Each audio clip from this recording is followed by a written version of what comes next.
ఓం సాయిరామ్. అందరికీ శనివారం శుభాకాంక్షలు. ఈరోజు తిరుమల వెంకన్న స్వామి సందేశం. బిడ్డ, ఒక విషయం చెప్తాను, జాగ్రత్తగా విను. తల్లి పోతే బంధం పోతుంది, తండ్రి పోతే బంధుత్వం పోతుంది, సోదరుడు పోతే బలగం పోతుంది, కొడుకు పోతే కొరివి పోతుంది, కానీ భార్య పోతే సర్వస్వమే పోతుంది. భార్య ఉన్నప్పుడే భార్య విలువ తెలుసుకుని ప్రేమగా చూసుకోవాలి. ఎక్కడో పుట్టి పెరిగి మన నీడకు వస్తుంది, మన వంశాన్ని నిలబెడుతుంది, సంసారాన్ని నిత్యం సాగు చేస్తూ కుటుంబానికి మంచి పేరు తీసుకొస్తుంది, గృహాన్ని సైనికుల్లా కాపాడుతూ ఉంటుంది, భర్త యొక్క కీర్తి ప్రతిష్టలను పెంచేలా ప్రవర్తిస్తుంది. వృద్ధాప్యంలో కూడా చైతన్యవంతమైన సేవ భార్య నుంచి అన్నీ అందుతాయి. కనుకనే పరమశివుడు కూడా సైతం మాత పార్వతీదేవికి తన అర్ధశరీర స్థానాన్ని కల్పించారు శివయ్య. మాత లక్ష్మీదేవిని తన హృదయంలో నిలుపుకున్నాను శ్రీ మహావిష్ణువును. మాత సరస్వతీదేవిని బ్రహ్మదేవుడు ముఖమునందు స్థానాన్ని కల్పించారు. ఈ విధంగా దేవతలు తమ ప్రేమను చాటుకున్నారు, భార్యను గౌరవించారు.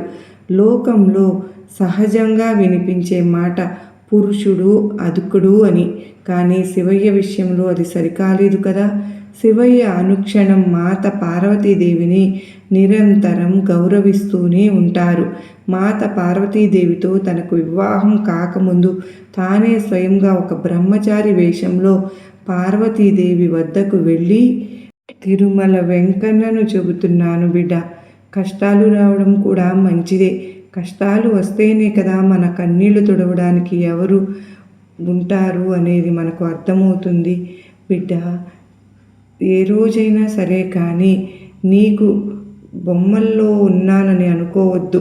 నీ ప్రతిరోజు నిద్రపోయే ముందు నువ్వు చక్కగా శ్రీ మహాలక్ష్మి అనుగ్రహాన్ని పొందడానికి ఓం శ్రీం నమః అని 3 సార్లు కనుక ఈ మంత్రాన్ని చదువుకొని ఈ రోజు నుంచి గనక మొదలు పెట్టుకుంటే నీకు ఆ తల్లి అనుగ్రహం కూడా లభిస్తుంది.